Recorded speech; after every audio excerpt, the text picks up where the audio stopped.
¿cómo están? Bienvenidos a las páginas del Códice. Como les dije en el video de ayer, vamos a abrir una nueva sección en el canal, una sección muy interesante. La verdad, son cápsulas jurídicas. Este video va a tratar de demostrar cómo me gustaría que fuera el desarrollo de la misma. Mejor aún, otras personas, colegas míos que van a apoyar este canal, van a hablar de ciertos temas que les apasionan, con un ambiente netamente jurídico. Espero que les guste. También quiero ocupar este pequeño espacio para los que quieran colaborar en el canal. Son totalmente bienvenidos. Manden un mensaje, comuníquense conmigo y este proyecto está abierto para que todos expongan sus ideas y sus conocimientos. Ahora sí, hace como una semana o dos yo di una pequeña clase, un pequeño tema con mi grupo de el curso de penal. Entonces grabé una pequeña parte que va a aparecer al final del video y lo voy a complementar con la explicación que les di. Más o menos así sería el desarrollo de estos videos, de estas cápsulas jurídicas. Entonces el tema de hoy será cómo ofrecer medios de prueba en la etapa intermedia en el proceso penal. Los artículos 261, 272, 334, les pondré la lista del Código Nacional de Procedimientos Penales, establecen los conceptos y los requisitos que deben cubrir las partes del procedimiento para que les sean admitidos los medios de prueba que ofrezcan en la audiencia. Nos vamos a enfocar en la audiencia intermedia. Lo anterior, independientemente al probable ofrecimiento en la audiencia de juicio de la prueba superviniente o de la prueba establecida por el artículo 390 del mismo código. El artículo 261 nos habla un poco de los datos de prueba, los medios de prueba y las pruebas. Mencionando que los medios o elementos de prueba son toda fuente de información que permite reconstruir los hechos respetando las formalidades procedimentales previstas para cada uno de ellos. El artículo 272 habla lo conduciente a los peritajes. Les voy a ir dejando las imágenes de los artículos para que los chequen. Es importante destacar que el dictamen escrito que se obtenga como resultado de la práctica de cualquier peritaje, no exime ni libera en alguna forma la responsabilidad del perito de su obligación para asistir a declarar a la audiencia de juicio, ya que su declaración personal no puede ser sustituida por la lectura de los registros en que consisten anteriores declaraciones. Eso iría en contra de algunos principios. El Código Nacional de Procedimientos Penales establece en su artículo 334 el objeto que tendrá la etapa intermedia para el proceso penal.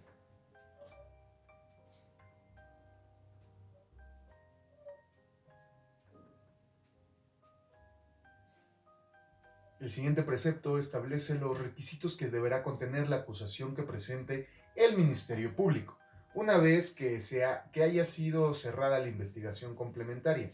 Esto lo encontramos en el artículo 335, que lleva por título el contenido de la acusación.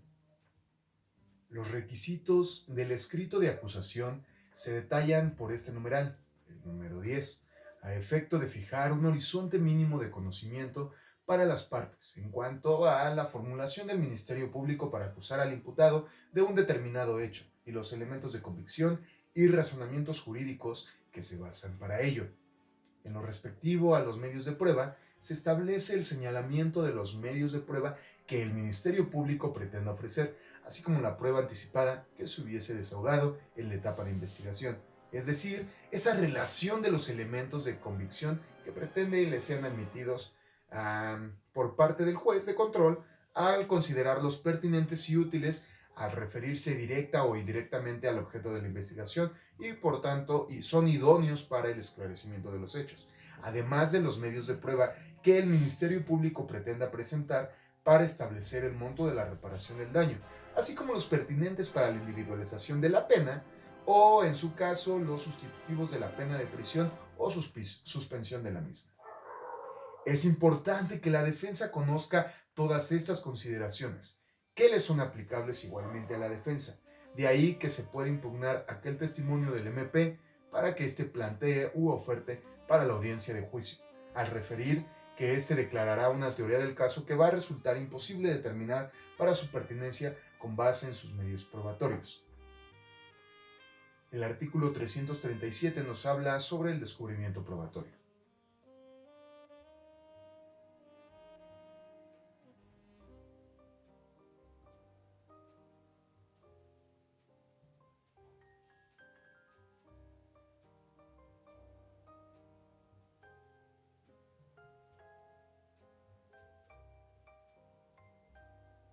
Este artículo resulta de singular importancia debido al ofrecimiento de medios de prueba por parte de la defensa dentro de la audiencia intermedia. Esto en función de la teoría del caso que desee sostener. Este artículo establece el descubrimiento probatorio, en aras de la figura de la justicia horizontal en el proceso penal, defensa y la parte acusadora, ya que busca lograr la igualdad procesal entre ambas partes. Lo anterior mediante el conocimiento cierto de cada uno de los intervinientes respecto a los medios de prueba que su contraparte pretende desahogar en el juicio oral. El artículo 338 nos habla de la coadyuvancia en la acusación.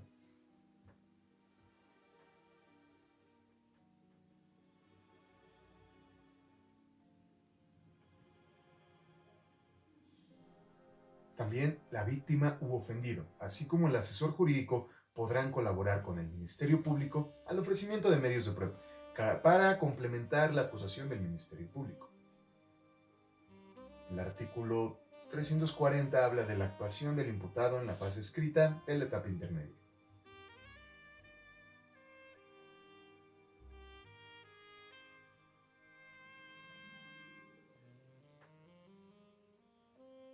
A partir de que se notifique la acusación a la víctima u ofendido, este tendrá un plazo de 3 días a constituirse como coadyuvante, ofrecer los medios de prueba a su favor o plantear cualquier otra corrección a la acusación, en cuyo caso deberá presentar su escrito ante el juez de control y esta a su vez debe estar notificado a las partes.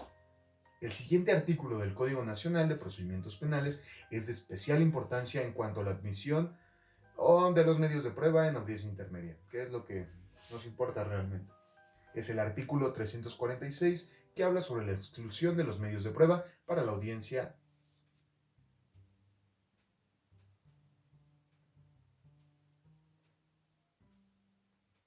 Aquí sí voy a hablar sobre los supuestos. El primer supuesto es cuando el medio de prueba se ofrezca para generar efectos dilatorios en virtud de que pueden ser sobreabundantes, que es referirse a diversos medios de prueba del mismo tipo, testimonial o documental, que acrediten lo mismo, o sea, ya está superado, en reiteradas ocasiones. El inciso B son los impertinentes por no referirse a los hechos controvertidos, o los innecesarios por referirse a hechos públicos notorios o no controvertidos.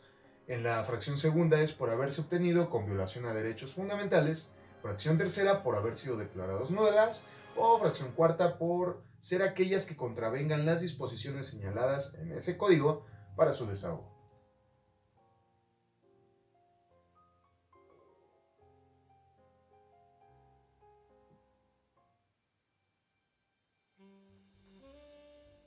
Ojo, la decisión que tome el juez de control de la exclusión de los medios de prueba es apelable. Este precepto establece esas condiciones que deberá tomar en cuenta el juez de control para determinar la admisión o la exclusión de los medios de prueba que sean ofrecidos por las partes para la audiencia intermedia, a efecto de ser desahogados en la audiencia de juicio. Es así que en lo que respecta a la admisión de los medios de prueba se deberá considerar que estos tengan una relación directa o indirecta con el objeto de la investigación y que por tanto sean útiles para el esclarecimiento de los hechos y también para su exclusión se va a determinar esto. En relación a la intervención de la defensa dentro de la audiencia intermedia y siguiendo bajo la misma metodología, se encuentra relevante el artículo siguiente en relación a esa conceptualización de los documentos y su posible ofrecimiento como medios probatorios. Es así que el artículo 380 nos habla del concepto de documento, y este se va a considerar como todo soporte material que contenga información sobre algún hecho.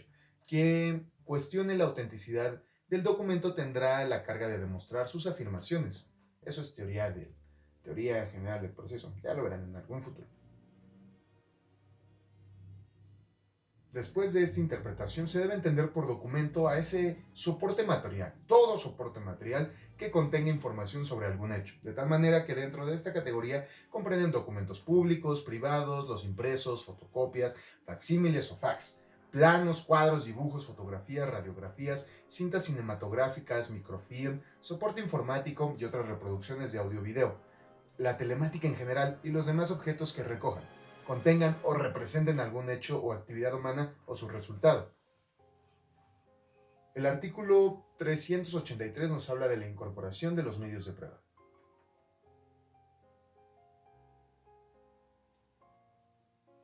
Este artículo establece lo conducente al procedimiento de acreditación de la prueba documental o material en el sentido de que antes de su incorporación a juicio le sea exhibido no solo al acusado, sino al testigo o a los peritos, a efecto de que los reconozca o informa de ellos.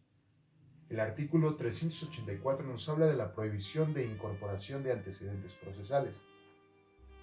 Está un poco confuso, pero quiere decir en pocas palabras que no se podrá invocar o dar lectura ni admitir o desahogar como medio de prueba a ese debate de ningún antecedente que tenga la relación con la proposición, discusión, aceptación o rechazo, procedencia o revocación de una suspensión condicional de proceso, de un acuerdo reparatorio de la tramitación de un procedimiento abreviado. Los antecedentes de la investigación recabados con anterioridad al juicio carecen de valor probatorio para fundar la sentencia definitiva, y para los efectos del dictado, estas solo serán valoradas como aquellas pruebas que hayan sido desahogadas en la audiencia de juicio. En el mismo sentido, el siguiente artículo hace dicha mención, porque el artículo 385 nos habla de esa prohibición de la lectura e incorporación al juicio de los registros de la investigación y documentos, que habla de lo mismo que el artículo anterior, solo basándose a los registros de investigación y documentos. Las partes, en especial la defensa, deben tener claro que, al igual que el artículo anterior, este numeral prevé como regla general en que los antecedentes de investigación no pueden ser incorporados a juicio, porque, como se ha dicho, lo único que tiene valor probatorio es lo que se incorpore o desahogue durante el juicio. Pese al panorama ya expuesto, el siguiente artículo presenta algunos casos de excepción. Dichos casos de excepción están en el artículo 386, que detalla la excepción para la incorporación por lectura de declaraciones anteriores. Cualquiera de estas circunstancias deberá ser debidamente acreditada, no lo olviden. Se presenta la excepción de la regla general a la prohibición de la incorporación de declaraciones previas a juicio, y esto se debe a que no se puede reproducir directamente en la audiencia de juicio oral, ya sea porque el testigo o coimputado haya fallecido, presente algún trastorno transitorio permanente o haya perdido la capacidad de declarar en el juicio, y por esta razón no hubiese sido posible solicitar su desahogo anticipado, o cuando la incomparecencia de testigos, peritos o coimputados le fuera atribuible al acusado. El siguiente artículo hace referencia al principio de legalidad que es permeable en el Código Nacional de Procedimientos Penales. Este lo encontramos en el artículo 387, que habla sobre la incorporación de prueba material o documental previamente admitida. En pocas palabras, quiere decir que solo se podrán incorporar la prueba material y la documental que previamente fueron admitidas, salvo las excepciones que tiene el Código.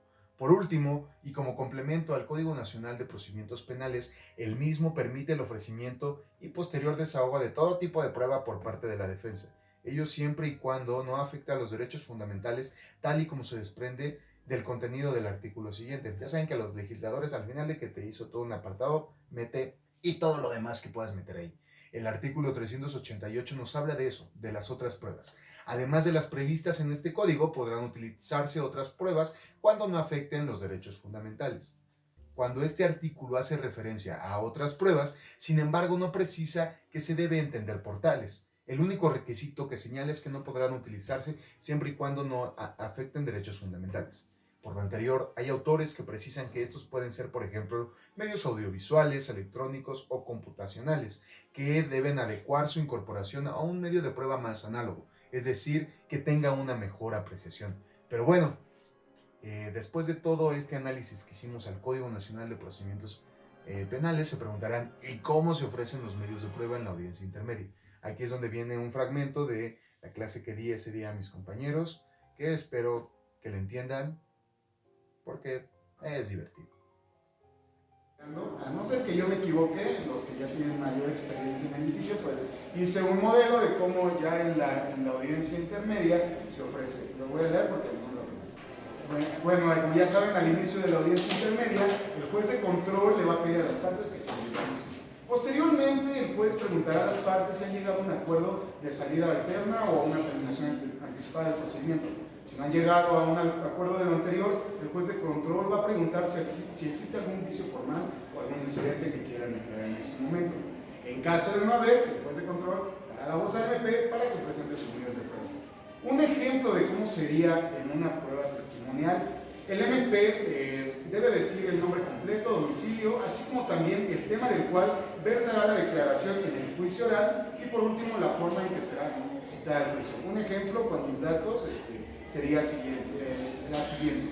Su señoría, en este acto ofrezco la testimonial del ciudadano Marcos Alfredo Torres Hernández, que tiene su domicilio en Agustín Cabrera,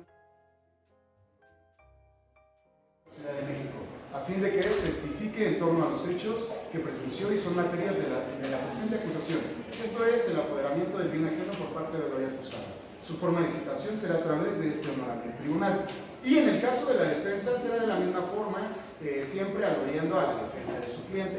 Serán los mismos datos, no apunten mi dirección, no quiero que me vayan a secuestrar un día. Es cierto, pueden caerle a la casa, ya saben. Su señoría, se ofrece la testimonial del ciudadano Marcos Alfredo Torres Hernández, que tiene su domicilio en esta Ciudad de México, a fin de que declare y esclarezca en torno a los hechos en el supuesto apoderamiento del bien ajeno por parte del hoy acusado. Su forma de citación será a través de este honorable tribunal. Bueno, después de que ya se ofrecieron todos los medios de prueba, el juez preguntará sobre los acuerdos preventorios, siguiendo con la exclusión y la admisión de los medios de prueba, y para finalizar con el dictado de apertura a juicio oral y cerrar la presente audiencia dando por concluido la etapa intermedia del proceso oral. Y así, amigos míos, es como se utiliza la técnica jurídica para el ofrecimiento de los medios de prueba en la audiencia intermedia, siempre apoyado con lo establecido que viene en todo el capitulado del Código Nacional de Procedimientos Penales. Gracias. Pero bueno, eso es todo por mi parte en este pequeño video de explicación de lo que serían las cápsulas jurídicas. Como les dije al inicio de este video y en el video de ayer, todos están invitados a colaborar con este proyecto. Nos vemos pronto. Gracias.